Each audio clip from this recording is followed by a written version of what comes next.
Ողջույնները Սյունիքի մարզից ձեր հայրենակիցներ։ Եկեք հասկանանք, թե Խնածաղ գյուղի ուղղությամբ կրակոցները ինչ նպատակ են հետապնդում, այսինքն Ադրբեջանը ինչու է նման քայլեր անում։ Իմ մտքին առաջինը երկու բան է գալիս։ Մեկը, որ փորձի միջազգային հանրությանը ցույց տալ, որ իրավիճակը լավ չէ սահմանին եւ ինքը չի կարող խաղաղության պայմանագիր ստորագրել, համաձայնագիրը ստորագրել, եւ նաեւ եթե հանկարծ հայկական զինված ուժերը շատ ավելի կոշտ պատասխան հնչեցնեն, միգուցե եւ հնարավորություն ստեղծվի ռազմական ինչ-որ գործողություն իրականացնելու համար։ Բայց փառք Աստծո, մեր զինված ուժերը բավականին ճիշտ են գործում, բավականին սառնասիրտ են եւ ճիշտ տիրապետում են իրավիճակին։ Իսկ եվրադիտորդները եւ բազմաթիվ այլ պետություններ ֆիքսում են, որ ոչ թե Հայաստանն է խախտում, ոչ թե Հայաստանն է որ չի ցանկանում խաղաղության պայմանագիր ստորագրել, այլ հենց Ադրբեջանը, ով հետ է կանգնում խաղաղության համաձայնագիրը ստորագրելուց, ով չի ցանկանում, որպեսզի սահմանին իրավիճակը լավ լինի։ Եվ երկրորդ պատճառը այն է կրակոցների, որ Ադրբեջանը տեսնում է Հայաստանում կան որոշակի ուժեր, որոնք իր կրակոցներից հետո փորձում են անհանգստություն պատճառել հայ ժողովրդին, փորձում են իրավիճակը թեժ ներկայացնել, փորձում են ցույց տալ, որ հայ հարա հեսա պատերազմը սկսվելու եւ այլն, բայց այդ ամեն ինչը սուտ է բնականաբար, ու այդ ամեն ինչով հանդերձ սպասարկում են հենց Ադրբեջանի, հենց Իլհամ Ալիևի շահերը։ Գիտեք, բարոյականությունը շատ լավ բան է։ Քաղաքական դաշտում, երբ որ մարդիկ բարոյական են լինում, դա ժողովրդի մոտ բավականին մեծ գնահատականի է արժանանում, բայց երբ քաղաքական գործիչները փորձում են զինվորների ծնողների նյարդերի հաշվին, անհանգստության հաշվին,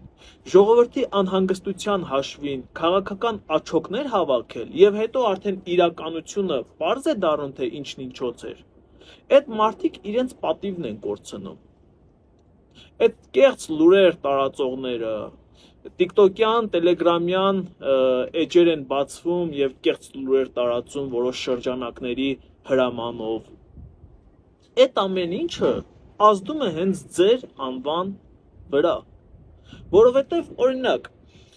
նախորդ անգամ երբ որ տեսանյութ արեցի, դրանից հետո ինձ Ռուսաստանից, նահանգներից եւ եվրոպական մի քանի երկրներից զինվորների ծնողներ գրեցին ու շնորհակալություն հայտնեցին, որովհետև իրենք բավականին անհանգիստ իրավիճակում էին գտնվում ու ամենավերջին բառերով հայհոյում էին այն լրատվամիջոցներին եւ այն քաղաքական գործիչներին, որոնք որ այդ պանիկան փորձում էին տարածել։ Այդ ամեն ինչը վստահեցնում եմ, միգուցե տվյալ պահին, երբ դուք պանիկա եք տարածում, ինչ որ մի հատ փորձում եք շահ հետապնդել այդ ամեն ինչի համար, միգուցե մտածում եք, որ ձեզ օգուտ է, բայց հաջորդ պահին դա հենց աշխատում է ձեր դեմ, որովհետև դուք դրանով միայն սպասարկում եք Ալիևի շահերը։ Եթե կան կրակոցներ, ՊՆ դրա մասին հայտարարում է, այո, եթե կրակոցներ լինում են, դա շատ վատ է, բայց քաղաքական ուժերը չպետք է դա փորձեն իրենց շահերի համար սպասարկեն։ Սա մեկ։ Երկրորդը, քանի որ շատ են ինձ գրում Գյումրիի ընտրությունների հետ կապված, կարճ լինեմ, ժողովրդավար երկիր է Հայաստանի Հանրապետությունը եւ բնական է, որ այդպիսի արդյունքներ կարող են լինել, բայց դրանից տրագեդիա պետք չէ սարքել։ Ընդհանրապես պետք է հետևություններ անել, որովհետեւ առջևում 2026 թվականի խորհրդարանական ընտրություններն են։ Տեսեք, մի քանի ուժեր կարողացան խաբել ժողովրդին, ներկայանալ այլ դեպքով եւ վերջում բան անել, իրենց մեջի ամենախելացին, ամենաբարոյականին, չգիտեմ, ճակերտավոր իհարկե նշանակել քաղաքապետի պաշտոնին։ Պետք է նշանակեն քաղաքապետի պաշտոնին։ Ու Քոչարյանասերժականները այնպեսի մի հատ ուրախությամբ են այդ ամեն ինչը նշում, որ Վարդան Ղուկասյանին կարողանում են նշանակել քաղաքապետի պաշտոն։ Դե հազիվ էլ դրա վրա ուրախանանք, էլի։ Բայց ասեմ, որ սա ժողովրդի համար լավ փորձ էր, որպեսզի 2026 թվականի ընտրությունների ժամանակ շատ ավելի պարզ լինի իր համար, թե ինչ միջոցներով կարող են որոշ մութ ուժեր փորձել խաբել ժողովրդին։ Եվ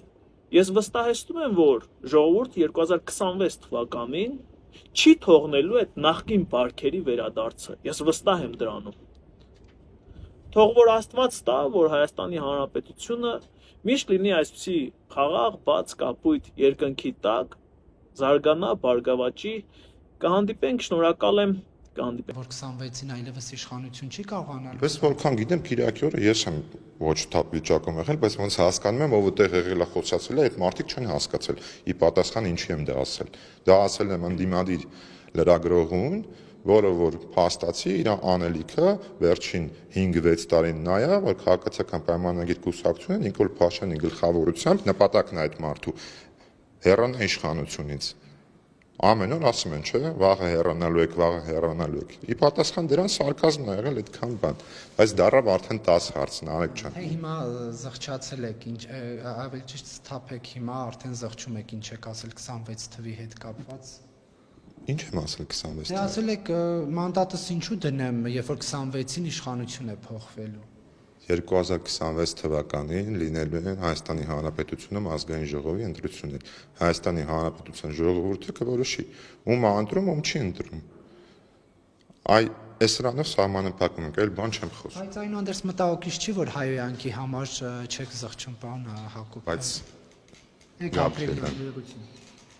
բացատրեցի էլի ախր Արեգ ջան արդեն։ Բայց դուք իշխանության ներկայացուցիչ եք։ Դրա համար էլ ըստ էության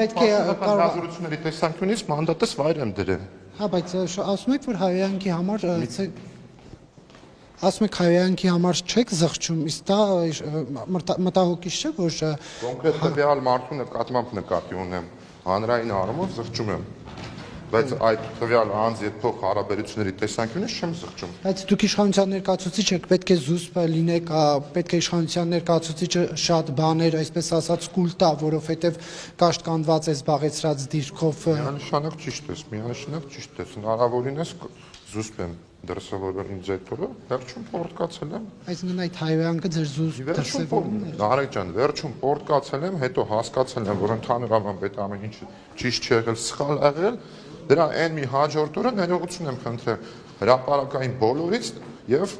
մանդատս վայր եմ դրել։ Ինչի մասին ենք էլի շարունակում խոսալ Դուք ասում եք, որ հայոյանքի համար չեմ զղջում։ Տվյալ անձի պարագայում կոնկրետ հանրային առումով զղջում եմ, տվյալ անձի պարագայում ոչ չեմ զղջում։ Բայց սա վերաբերում որ մի քիչ կարող է ճիշտ չի ընկալվում ասածս զուտ մտքի տրամաբանության տեսանկյունից, որ հայհոյել եմ եւ այդ հայհոյանքը այդքան մարդ տեսել է, մեղավոր եմ, զղջում եմ, բայց կոնկրետ տվյալ անձի պարագայում չեմ զղջում։ Եւ ԿՊ-ում ինչն է հիվանդ, որ ուզում եք առողջացնել, պարոն Հակոբյան, ձեր գրառմանը։ Պարոն Գաբրիելյան, Պարոն Գաբրիելյան,